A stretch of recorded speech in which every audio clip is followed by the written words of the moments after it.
This episode is brought to you by Amazon Prime. There's nothing sweeter than baking cookies during the holidays. With Prime, I get all my ingredients delivered right to my door, fast and free, no last-minute store trips needed. And of course, I blast my favorite holiday playlist on Amazon Music. It's the ultimate soundtrack for creating unforgettable memories. From streaming to shopping, it's on Prime. Visit Amazon.com/Prime to get more out of whatever you're into. This episode is brought to you by AWS. Amazon Q Business is the generative AI assistant that can securely understand your business data, summarize results, and streamline tasks. Learn what Amazon Q Business can do for you at aws.com/learn more.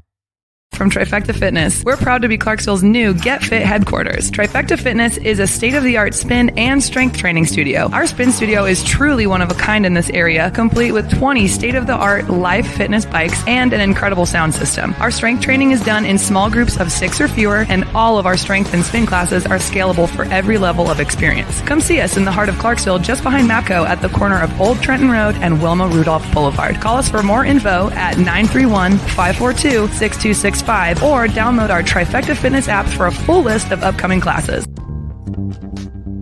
In October 2019, Arlington, Texas was chosen to be the home of a new national museum, unlike any other. The National Medal of Honor Museum will be a unique home of military history. The 100,000 square foot museums will house exhibits, archives, and artifacts relating to the 3,500 U.S. troops who have been awarded the medal, the nation's highest honor for valor in combat. The museum will have 31,000 square feet of galleries dedicated to U.S. troops who have received the award. The museum CEO, former Navy SEAL and NASA astronaut Chris Cassidy, said the museum will focus on education as much as preservation.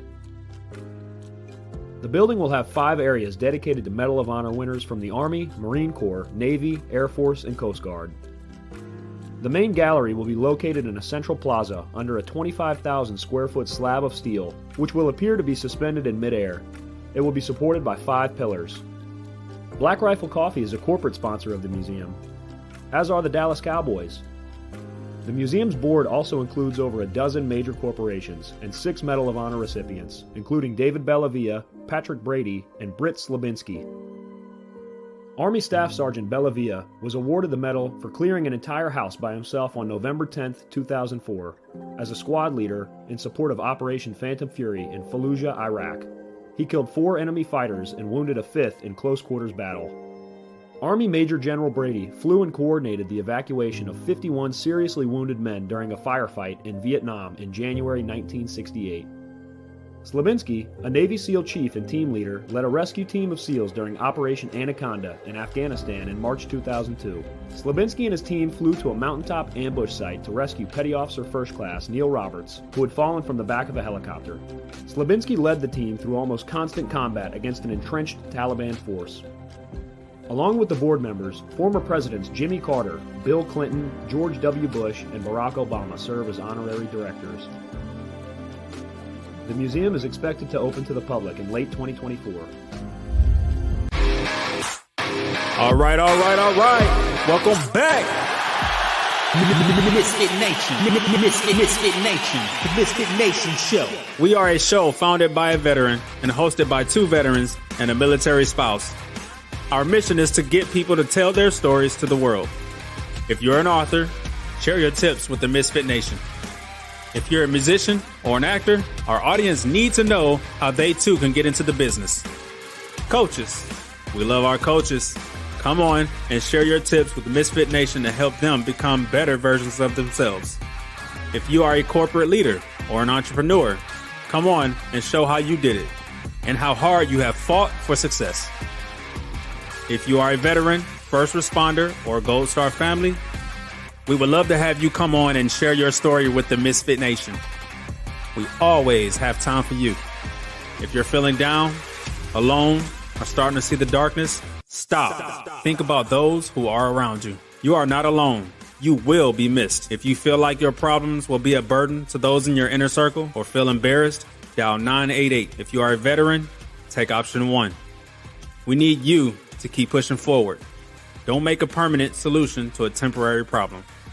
If you are a new listener, welcome to the MisFitNation show. Be sure to subscribe to our show on your favorite podcast app. Also on our YouTube channel at _MisFitNation. Subscribe and click the bell to keep you up to date on our latest episodes and all of our news. You can also find us on Heroes Media Group and About Face Radio. Now, let's get to the show!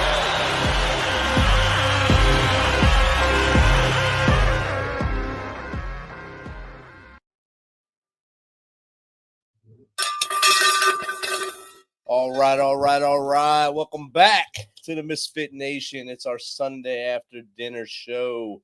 Hopefully everyone had a great weekend. Got to spend time with family, friends, enjoy the last games of the Olympics. Congratulations to all our teams that won this weekend. The women's soccer team, women's basketball team, the men's basketball team, the water polo team, I think, got bronze.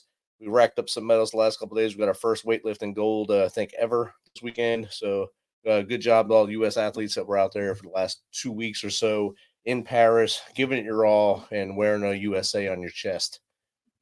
As always, when we start our show, we pay homage to those who we've lost as our first responders that we know of.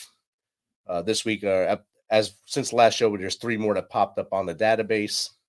The first one is Patrolman Troy Floyd of the Summit Police Department in Mississippi. His end of watch was August 8th, 2024. Sheriff Roy Sonny Weatherford from Sumner County Sheriff's Office in Tennessee, end of watch August 2nd, 2024. And Deputy Sheriff Hunter Reedy, Smith County Sheriff's Office, Virginia, end of watch August 9th, 2024. Please keep their friends, their families, and all those who care and think about them in your thoughts and prayers as they go through this tough time. Tonight we have a good one. Our guest is a retired U.S. Navy veteran. He's a life coach, business consultant, and a published author.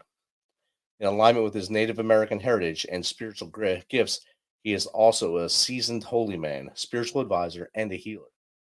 As a guest speaker, he will openly and candidly discuss how he confronted his fears, anxiety, PTSD, and suicidal thoughts. He brings a wealth of wisdom, actionable information to you, the Misfit Nation.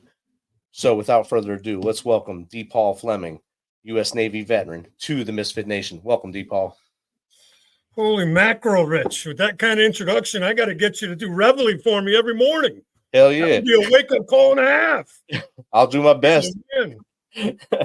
It's great to have you here, man. I think Willis connected us as he does a lot of his guests. He sends them my way and vice versa. We send them back and forth within the veteran sphere.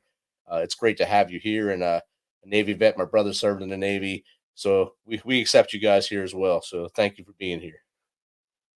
Well, that's very kind of you.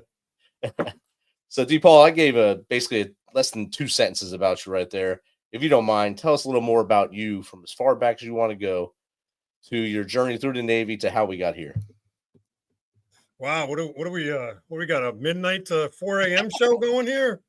We'll try. That'll take a while. I'm getting old there, Rich. Let's get the Cliff Notes. Cliff Notes.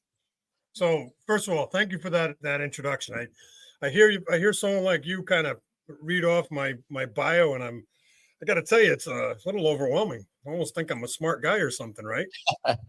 So I'm an author now. Do a lot of the things that you mentioned in my bio. I've been doing it for a long time, but my path kind of started out where I wrote my first book, 2,442 Steps to Crazy. Kind of takes you through a pretty tough childhood. That book drops off at the end of the last chapter where I'm 14 and in a literal life and death battle, and ended up being homeless for a spell, kicked around the foster system, and finally got taken in by a local family and went in the military at 17. I had a judge on one hand kind of encouraging me to bring some enlistment papers back to shut the prosecutor up. I write about that in book 2 of the Crazy series. It's a pretty funny story if you're looking back on it, but went in the military, did my thing, got hurt, didn't know a damn thing about what happens to you when you get hurt in the service, and spent an extended period of time understanding what it's like to go from the Navy to the VA, be retired on injury, not even understanding what that means and any of the benefits that go along with it, and how to how to tap into that system, so to speak.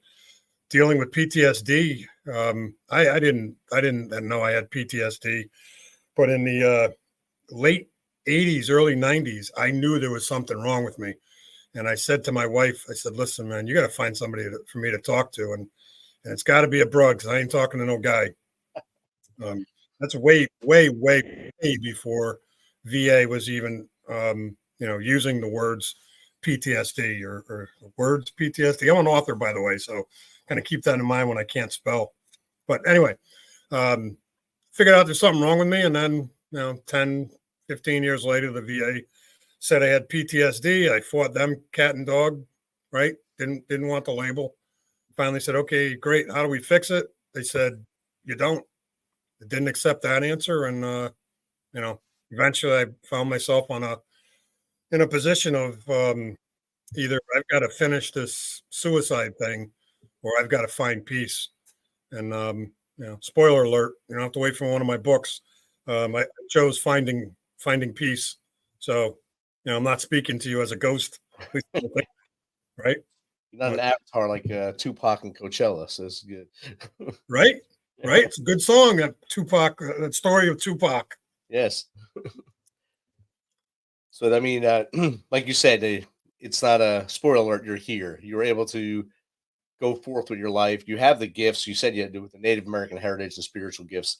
You're a seasoned holy man, spiritual advisor, and healer. I know suicide and having mental illness is not something a lot of people want to talk about. And especially in different cultures, they don't want to speak about it at all. It's like voodoo if you want to talk about it, or if you say you have an issue. Did you have any of those feelings being of a Native American culture that you weren't allowed to have those issues, so you had to fight through it? Or was it just that you were just hard-headed enough to say, I'm not going to do this, I'm going to push through it? Yeah, that's a big question. Let me see if I can. Let me tell you what I'm sensing that I should say.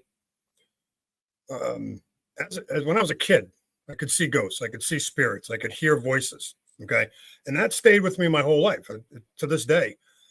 Now, if you go to the VA or mental health and you say, "Hey, listen, I hear voices. I see things," right? They're going to tell you you're hallucinating. They're going to tell you've got some serious issues. So I don't encourage anybody to go to their mental health provider and say to them that you see spirits. Now, again, I'm not saying that you should lie to them. I'm just telling you got to think about the consequences, because the VA has a, kind of an overly excited imagination towards locking people up who can see, their gatekeeper or the spirit guides that are around them, or the energy that floats around people, or hear messages, whether it's in your head or in your heart or in your ears. Anybody that's been through some serious trauma gets a peek. I always like to say this: they get a peek behind the veil, right? Because a lot of times, if you go through a significant enough trauma, your spirit will actually separate from your body. And I use that example by when I was in the Navy. I got rolled down between a submarine and a surface ship, and I was, should have been dead. But in that instant, when I saw this foot and a half of water above me, and I see this guy that was supposed to be tending my line that didn't do his thing, and I remember going, "You got to be kidding me!" And that's it. Then next thing I knew, I was floating above the boat, looking down at myself and the chief of the boat, and guys pulling me out of the drink. So when I write about it, or I talk to people, or I coach people on spiritual stuff and so on, and I say to them, people that have gone through trauma and say, "I swear to God, I was out of my body watching." I say to them, "Yeah, I understand that." And my granddaughter Crow, her actual name is Dr. Joy Gray, part of the Navajo Reservation. She's a powerful medicine woman. She does a great explanation of how the spirit can separate as an entity from the body. She does it both as a doctorate and as a very strong spiritual woman. So let me kind of close that down. For my journey through the VA, man, I had to bite my tongue and make sure I didn't say I hear voices, see ghosts, see spirits, see energy, see things, kind of foreshadow things, know things are coming, all kinds of stuff, right? So it made it an added challenge for me to deal with my own PTSD, because not only did I think I was crazy, but I was absolutely confident I was crazy. You're damn right. If you go in the VA and you say any of the things that you said there, you're not going to come out of the VA that day, and probably not for a while, or not that specific office. You'll probably go somewhere else to whatever floor that they put those who were locked up away for inpatient. Sometimes it's 3 East, 5 East. It's always an East for some reason. I'm not sure why, but it's an East wing of a hospital that they put you in and lock you in up. your neighborhood, it would be Coatesville, Pennsylvania. I can tell you the building number. See? It's always East. I don't know why. But I worked in a Christ Hospital. It was 5 East. For whatever reason, locked up. 5 East, couldn't go in that hallway. But that's where you'd wind up in the VA, or they'd give you a bag full of drugs. This will heal you because this is what we know to do. This is what the checklist says to do at this time. Hey, Rich, if you want to see some wild things, take the drugs from the VA. That'll take you on a ride, too. I did it. I was on all that medication from the VA for a period of time. Without even checking me, they just mailed me a bunch of drugs. And I took it right to the police station. I said, I don't need this. There's no way anyone can take this many drugs at one time and live and be functional. Let's get rid of this and try something different. And I went in a totally different path and found my healing a different way. So I'm glad you did too, obviously. So did writing the book helping to get your story out, help you to get your journey going forward? Yeah, Rich, the most powerful thing I think I can say here tonight is telling your story is kind of my new mission statement. All right. Especially for guys and gals that grew up in a tough home life, because you're kind of pre-exposed to certain things when you go through a rough childhood. So I never talked about it. In fact, when I had written the book 2,442 Steps to Crazy, when it was published, I handed the finished copy to my wife, and she sat down and started reading it. And then she didn't talk to me for a few days, not because she didn't love me or not because she didn't want to, because we've been married, as I like to say, for 50 years, and I never said a word about my childhood, nothing. So when she read what happened to me and what I went through, the first thing that came out of her mouth was, "You were tortured." Okay. And that caught me off guard because I never looked at it that way until she said it. Right. But in 50 years, to bring it back to the point, I never talked about my childhood. I never told any of the mental health counselors I was with. Never said a word. All right. In fact, when my book came out about talking about my childhood, one of the former VA mental health therapists wrote a 5-star review, saying how important it was, not just for me, but for all veterans, to talk about not just their military time, but anything that involves trauma, especially pre-military. So let me close that down for you, Rich. The most important thing I can do is say, yes, sir. Writing the book, telling the story has been among the most relieving things off of my entire existence. My physical, my mental, my spiritual, and my emotional bodies are all healed in some form or another from the moment I started writing the story to this moment right here where I'm talking about it once again. Outstanding. And if you don't know, the reason why we started this show was to get veterans on to tell their story, to get that pressure off their chest and maybe keep them around a little longer. And this just solidifies that right there by you sharing that right there. And a lot of our guests who have come on and we're able to breathe again, I like to call it, when they come on and open up and actually share their experience that they went through that causes them the pain, the trauma within them, and they're able to breathe and move forward. Yeah, I've had a number of vets reach out. Some of them I know, some of them I haven't seen in decades. And they said to me, your book stopped me from committing suicide. Got a question in the chat from User Pent Up Rage 9 on X. I lost my battle brother to the darkness. What could I have done differently to help him? That's a loaded question too. I'm not seeing the question, and I apologize, but say it again. They lost their battle brother, so their best Oh. friend in the military to the darkness. What could So- they have done differently to Yeah. stop him or help him? Yeah. So here's what I'm going to tell you. A date with suicide. Okay. In the last chapter is titled "Who's Your Randy?" Okay. In the last chapter, I tell the story. The whole book kind of leads up to the "Who's Your Randy?" Why Who's Your Randy? Randy Smith, yeoman, second class, petty officer, submarine qualified, U.S. Navy, hung himself shortly after giving me a call and setting up. Him and I were going to go see we're going to connect for the Super Bowl back in, I think it was 1990, 1991, somewhere in there. And, I hadn't talked to him in a couple of years. Called me up out of the blue week before. I said, great, let's meet in a week. I got a family. I'm trying to do this father thing. I've married with a couple of kids now and so on.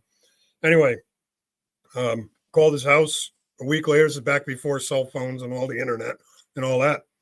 And this lady on the other end of the phone starts screaming at me, swearing, cussing, raising hell. And again, finally I said, hey, who the fuck are you? Just put Randy on the phone. And then there's this pause. And she says, wait a minute. Are you the guy Randy called last week? And I said, yes. She goes, great. He hung himself right after he got off the phone with you. Don't call me again. And she hangs up the phone. Wow. That was my first formal suicide. Wow. Okay. That has haunted me right up until I wrote my book, A Date with Suicide. And I mean haunted me. Once I started telling the story, right, it came off and out of me. And I realized in the course of telling the story that there was nothing I could do.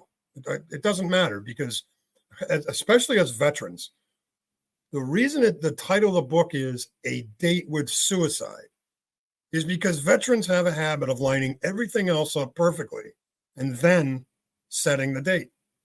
So if we don't get to them before that date is set, there's nothing we can do about it. Okay. When somebody is that determined, it's just a matter of time.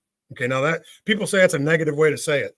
Well, people also say that suicide is, what do they say? It's selfish. Yeah. And I say, well, I'm gonna tell you what. I know a lot of people will nod their head and say, yeah, suicide's selfish. Well, I'm gonna tell you something. The amount of pain that I was in when I was suicidal, the physical, mental, emotional, and spiritual pain, I don't wish it on anybody. Right. So coming from a person who sat there with the opportunity and the means more than once, suffering brutal pain, I don't wish it on anybody. So I'm not one of those people who can say it's selfish. I'm one of those people who can say, I forgive you. I understand. And may God have mercy on your soul. Right. I hope you found peace. We don't. We have to suffer with it. Right. But that's not where I consider it selfish. Again, I'm coming from the amount of physical, spiritual, emotional, and mental pain that we go through to get to that point of setting a date. And I've had no less than, I think, 7 young men on this show who served, who came within a pound of pressure on the trigger of killing themselves. Yeah. They came that close, and there was always something that intervened. It could be a kid in another room yelling, or thinking of their daughter, or seeing a vision of their kid, or just the gun misfiring in one case, and that saved their life and told them to come back to the light and do better things and be strong and dive forward. But there's other people, like you said, once they set the wheel in motion, it's hard to stop them. Had a friend last March, I believe it was, Paul Kludek. He wrote a post on Facebook at 4 a.m. Today I become part of the 22. And he said goodbye to everyone on Facebook as he killed himself. And he made sure he tagged his family. Well, A week before my book, A Date with Suicide, came out, a guy I served with killed himself. Another vet's daughter killed himself. Okay. So I get it. I feel the pain of the loss that you and everybody that's listening that has lost somebody are going through. I really do.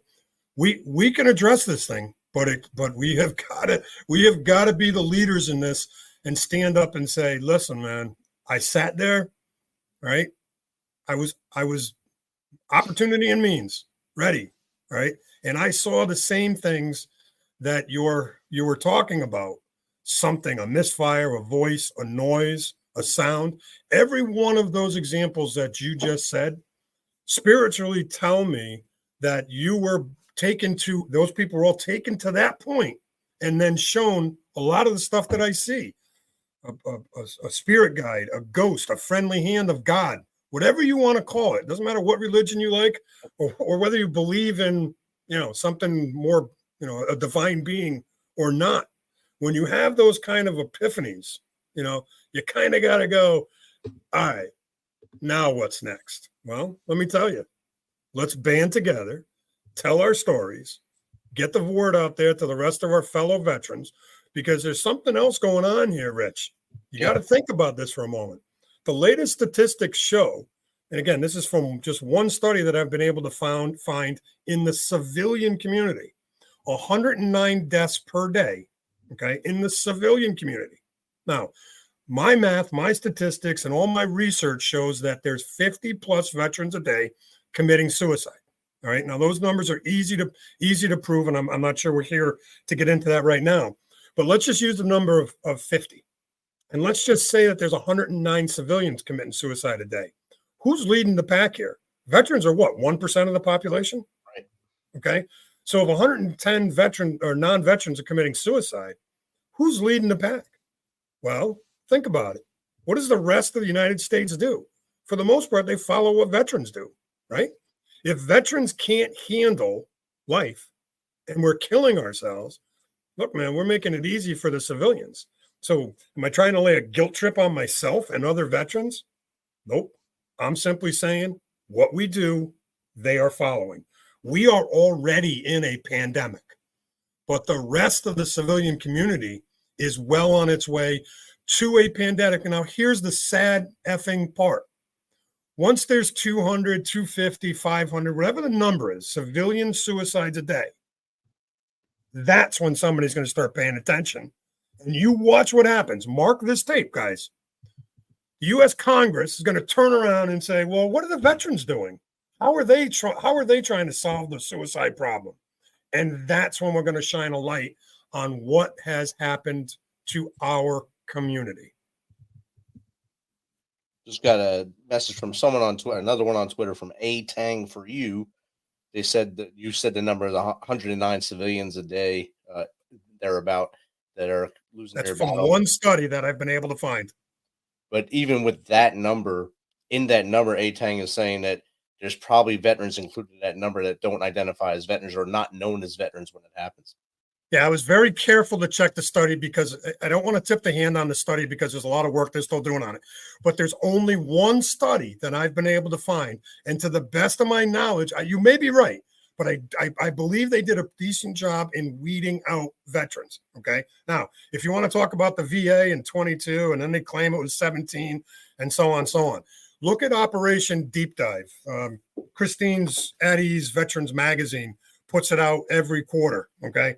The Operation Deep Dive, they tore that thing apart and rebuilt it on an 8-state investigation that's not only roughly, 6-7 years now they've been doing this, 7 or 8 years, in conjunction now with Duke University.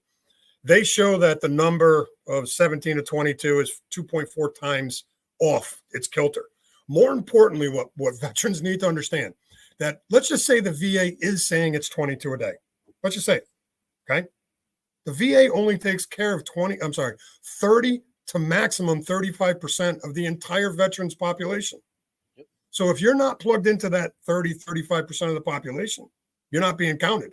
More importantly, they discount overdoses, okay, accidents, okay, high risk, you name it. The VA system has put so many loopholes in what you can count as a suicide that they literally say, well, there's really 17 a day and 13 of those are by guns, and we're going to take the guns away. Now, I don't want to get into a gun discussion, but here's what I'm here to tell you, okay? Bullshit, right? The majority of suicides by veteran is not by gun, period. Full stop. Don't believe me? Ask the guys that are fucking committing suicide. Sorry, I mean to swear. Ask the guys that are leaving their notes committing suicide and then do the follow-up. Car accidents, hanging, jumping in front of trains, you name it. Everything but, and I'm not saying they're not killing themselves with guns, but you understand what they're trying to do. Yeah, trying to hide the number. Yeah.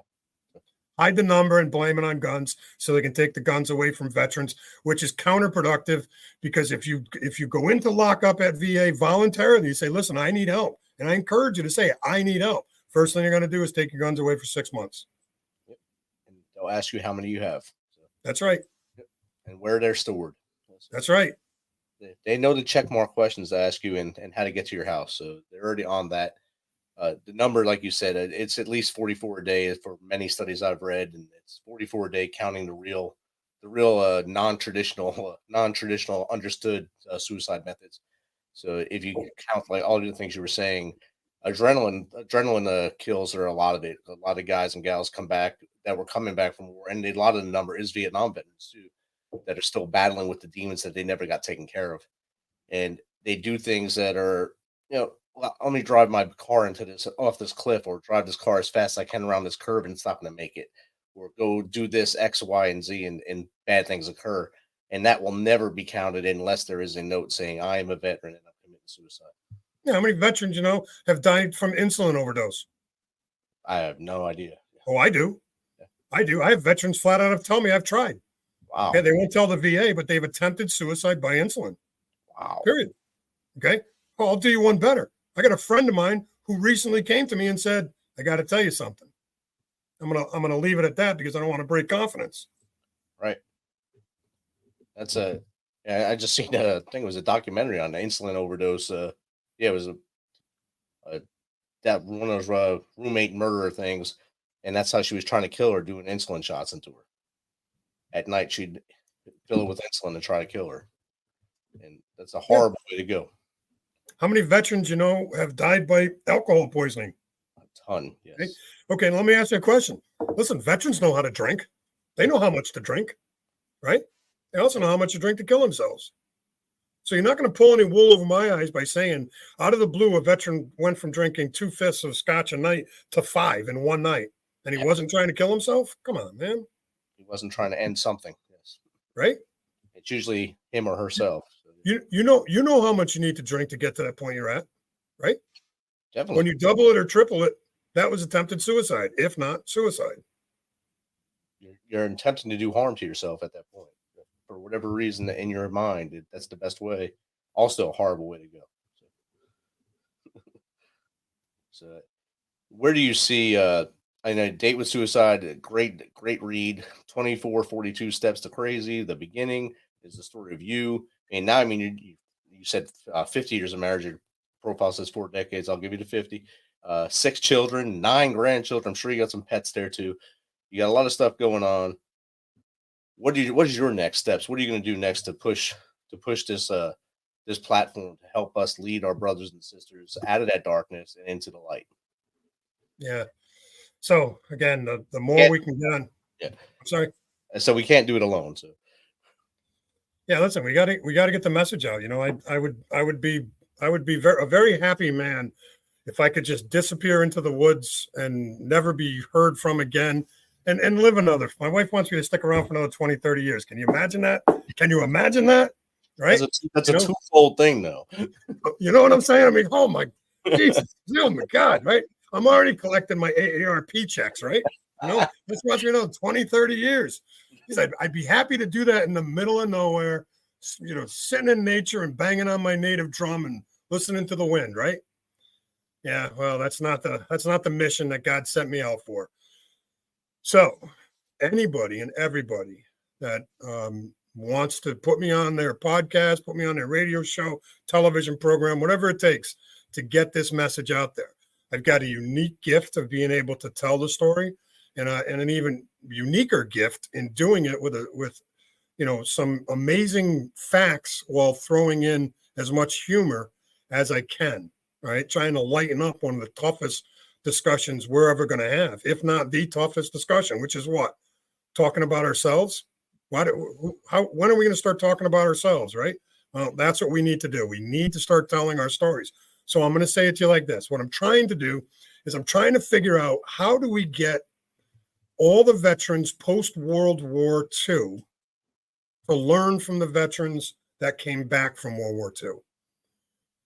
All of them, including one of my two grandfathers. One landed on the beach in Normandy, second wave, second mechanized, right? The only thing he was mad about was that not only did he have to march all the way to Berlin, he didn't say he made it to Berlin, he said he made it to the outskirts of Berlin, but they turned his ass around and made him march all the way back to France to get on a damn boat, okay? What?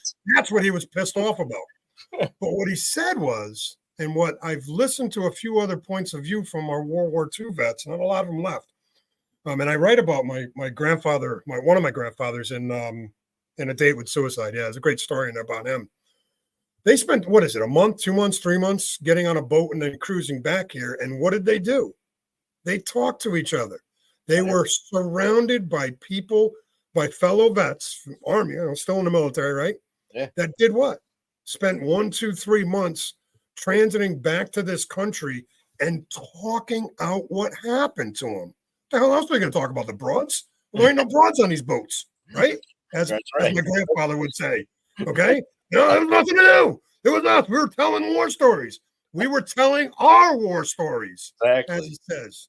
Right? And they were in one of the most contested fights for probably 7 months straight, fighting their asses off to keep their brothers on the right and left alive, and themselves, of course, as they battled all the way to Berlin, and then, of course, had to walk back to France. Jesus, but and lost a couple 100,000 men of their teammates, right?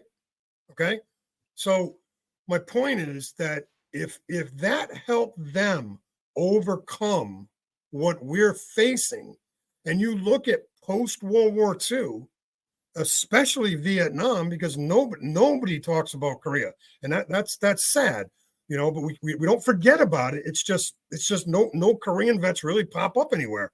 But the Vietnam vets, for the longest time, and I'd have to ask Rick Weidman, number 2 at VVA. He was the guy in charge of Vet Force when I spent 10 years on that board. He said to me at one point, he goes, Vietnam veterans 60 years and older are the highest suicide rate in the country. Okay, now he told me that about 10, 15 years ago. Right now, I'm not sure what the number 1 is. I know the number 3 rate of suicide is our female vets, right? And we can get into a long discussion about that. But I want to bring it back to my point, and I'll kind of try to back it up a little bit. World War II, they spent 1 to 3 months taking a slow cruise back on a ship filled with combat veterans, all talking to each other, right? Let's just use the word all, at least most of them were, right? Okay. We've never had that since. Never. All right. Okay. You listen to the Vietnam guys, they got pulled out of country and sent home, right? You look at me, I was escorted to the gate. I was a top secret clearance in charge of $1 billion submarine, right? I was a division chief, and not chief, but a head of a division. And then boom, I'm outside the gate looking in going, what the hell happened? Right? No transition, no way to talk about it. Then I got thrown into the VA system. By the way, thank God for the Vietnam era folks who got the VA improved, for us, and look at what they had to deal with, right? So you put all these things together and it comes down to one thing. We're not talking about it. Why aren't we talking about it?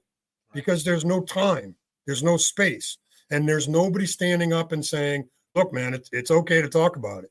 So I'm here to tell you, it's not only okay to talk about it, but write your story down, write it into a letter to yourself, write it to your children, to your wife, to anybody you want.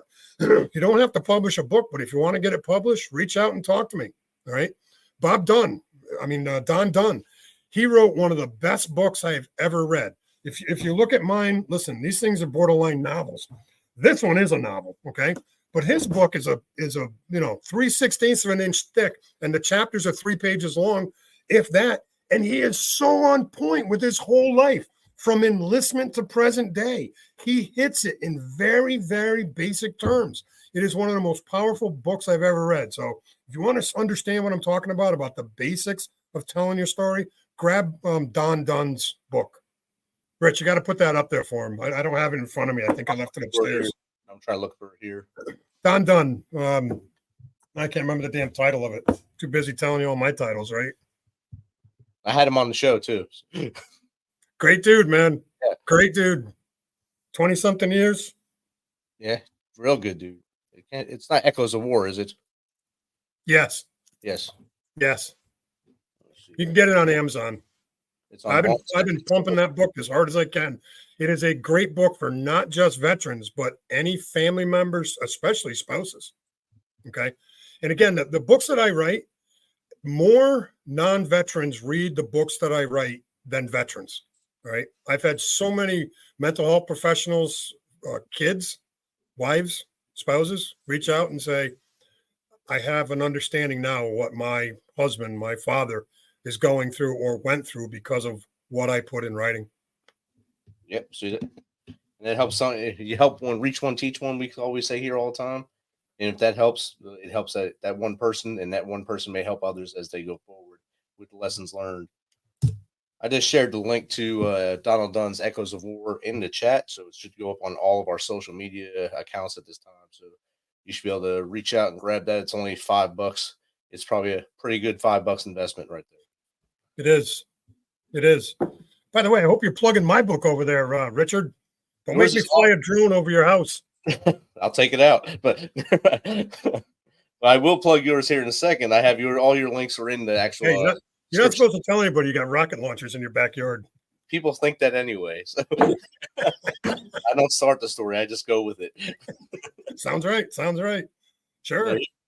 Here's the link to your website going across the bottom right there. And all your links to your book is on there as well. DeepFleming.com. Yep. And Vet Wellness as well. Yeah, if you want to find me on X, Vet Wellness. If you want to find me on Facebook, Paul Fleming. They said you look like someone in the chat said you look like Goldberg from WWE. The wrestler. Say that again?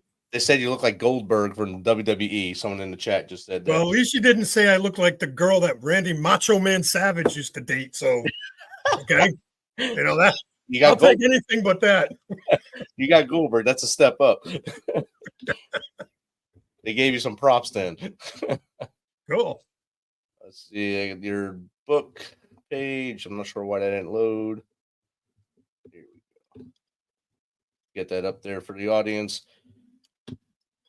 And while I'm posting these up here, is there anything any advice you'd give the audience? We have veterans and non-veterans in the audience, of course, that would help them to maybe reach down inside, get the intestinal fortitude to start writing their story or start just talking more about themselves to help themselves get better and make you move on to better things. Yeah. First, for my fellow vets, take a note from Donald Dunn's book, right, and from his preaching, if you will. The story that you have in your head isn't even remotely close to what your spouse, your children, your family think of you or of what your thoughts are about your time in the military. Okay. It is night and day. To a veteran who has sat down and told their story, a portion of their story to their spouse, they have all said the same thing. It wasn't even close. What was in my head was a nightmare. What I told them and what their response was light years away from reality. Meaning, what we fear is our own mental issue. Our spouses don't see it that way. They come back, our family, they come back and see compassion and love, and they are thankful that you're telling the story. Now, listen, if you're a combat guy and you've been in the blood and guts, you don't need to get into any of that. Okay, you just don't. There's if you want to tell somebody that, knock yourself out. But that's not what's important. When you read my book about boot camp was a walk in the park for me. Okay. But one of the guys in my boot camp company tried to kill himself because he couldn't take getting yelled at. Okay. Now, it wasn't until I wrote my book on the date with suicide that it really kind of clicked with me, that it changed from, I used to be pissed off at this guy because he cost me time in my rack, right? In boot camp. All right. So I was pissed off at him. But when I wrote the book, it dawned on me. It's like, holy hell, getting yelled at was so severe for this guy. He had to try to take a slight, he just cut his wrists up. Okay. Wow. And this is a tough kid from the Bronx. He was a tough kid, right? But he couldn't take it. Mentally, something happened. So as veterans, we even telling a story of boot camp opens people's eyes. Okay. You're a veteran. You're not a civilian. Stop trying to be a civilian. Be a veteran and let the civilians be a veteran. Stop trying to be something we are not. We're veterans. We're in a whole class all by ourselves. Let's enjoy being a veteran and just do our best to fit in with civilians, because civilians ain't going to fit in with us. It's just two different worlds. Now, for the civilians, when a veteran starts to talk, here is the one thing you must do. Shut up. Don't say a word. Just listen. Nothing more. A veteran doesn't want you to tell them anything. If they're going to talk, they just want to be heard. Nothing more. They don't want your opinion. They don't want your feedback. They don't want your input. When they start talking, just listen. I know it's difficult. I get it. I've been married for 50 years. Okay? It's difficult, but you can do it. Because if you keep this one thing in the back of your mind, the second you open their mouth is the second they stop talking. Don't forget that. You open your mouth, the veteran will stop talking. Period. Full stop. You will break his or her train of thought, and they will never go back down that path the way they had planned it. So just be quiet and listen. I can't tell you how many times a vet's called me up and said, I need to talk. Remember, who's your Randy? Okay. Remember that veteran that called me and I said, I'll see you in a week? No. When a veteran calls, I move. Okay. And I can't tell you how many times I've sat there and done this. Yeah, just listen. Just listen. Okay. If they want your response, if I want your response, I'll say to you, what do you think? Or can you help me by answering the, okay? But they don't. Veterans speak very plainly, very matter of fact, and they are telling you a story that doesn't need to be interrupted. How you feel about that statement, Rich? I think that's awesome right there. And I agree 100%. A lot of people, they listen to answer instead of listen to hear. And that really perturbs me 100% when everything you say, it has to be something they did better or know something better. And it just stops me completely. And I just, okay, whatever.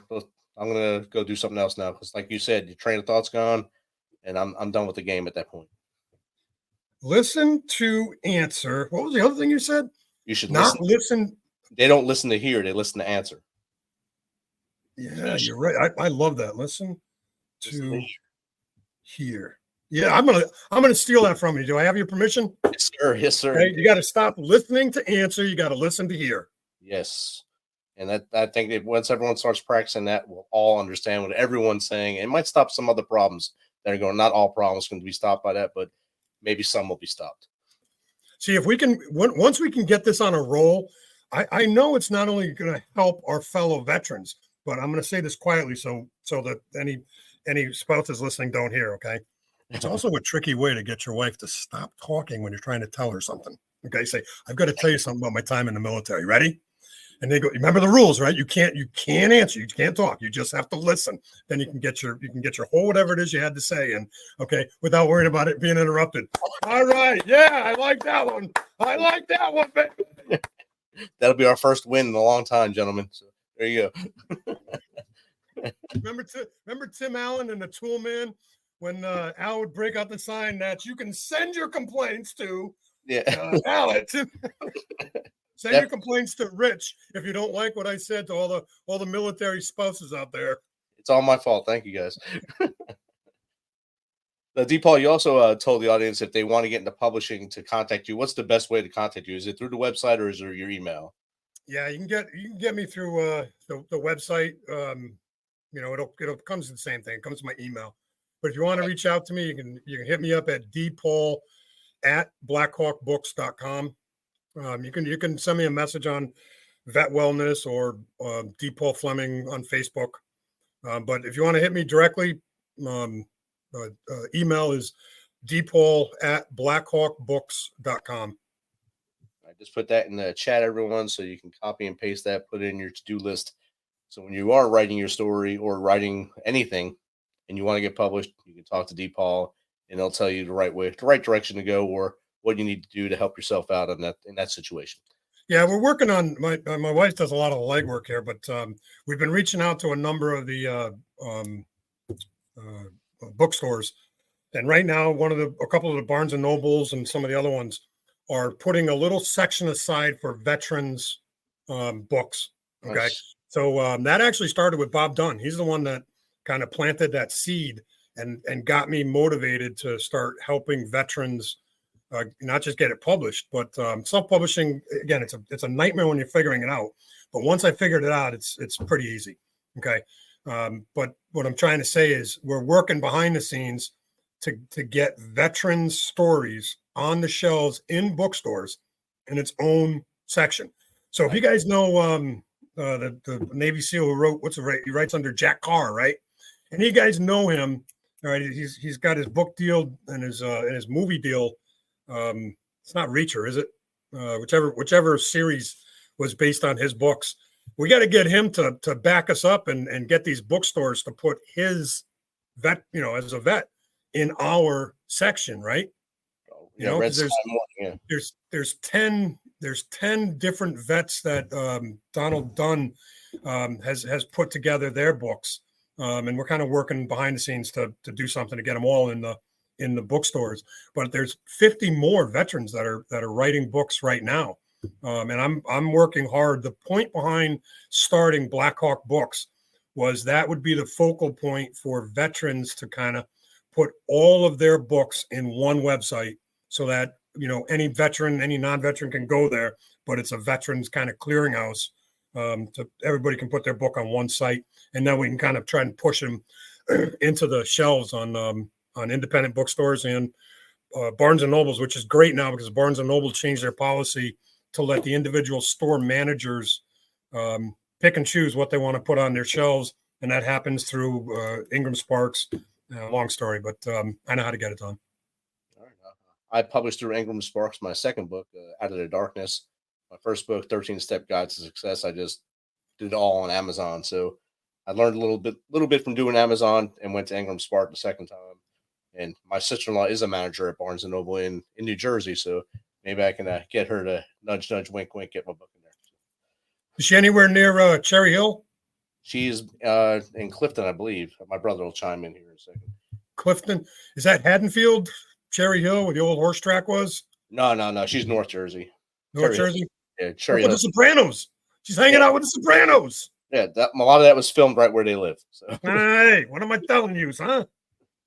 She's in Menlo Park now. That's what he just said. Well, how come we're not in her store? Let's get my books in her store. Let's get your books in her store. A veteran section. I'm sure. Make us send Vinny down there. Vinny and the Guidos are going to come. We want to get our veterans in the store. That's like my best friend. One of our best friends growing up is Vinny. So, Vinny and the Knuckle Draggers. How's that work? Good Lord. He said it's what kind of show you got us driving into here, Rich? We're going down a different path right now. Good Lord. We're supposed to be talking about veterans and helping them. And you got us playing with the Knuckle Draggers. Look what you did to us here. You made us go all Marine and stuff. Between the two of us, we turned into Marine somehow. But TP, this has been great chatting with you tonight. We got a whole hour of talking. That was awesome. I think the audience got a lot out of it. And I think we can have other conversations about getting more veteran books out there to put into the stores as possible as well. I think you just tossed to me and I wasn't sure what to do. So I dropped the ball. Sorry, Rich. my fault. Sorry. You're good. You're thinking about the next thing you have to do tonight for your wife. So, yeah. You know what? It's an hour past my bedtime. So let's get this thing over with. All right. I'm an old guy. Right. I'm an 8 o'clock bed, my wife's up there with my warm milk waiting to tuck me in. So let's get on with this. And your last cookie. I got it. Damn right. Remember, I was a submarine sailor, man. We were spoiled people, right? Definitely. D-Paul, great chat tonight. I look forward to chat with you in the future. Hey, thank you so much for having me on. Keep the faith, people. Keep moving forward. Outstanding. Have a good night.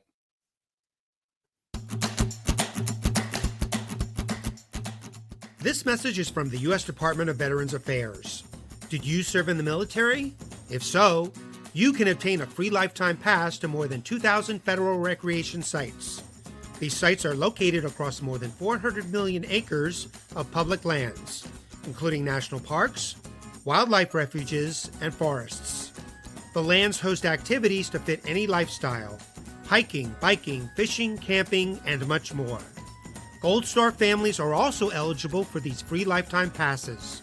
Plus, they cover entrance fees for a driver and all passengers in a car, or up to 3 additional adults at sites that charge per person. Obtaining one is easy. Just go to the National Park Service website, nps.gov, or the National Park Service app.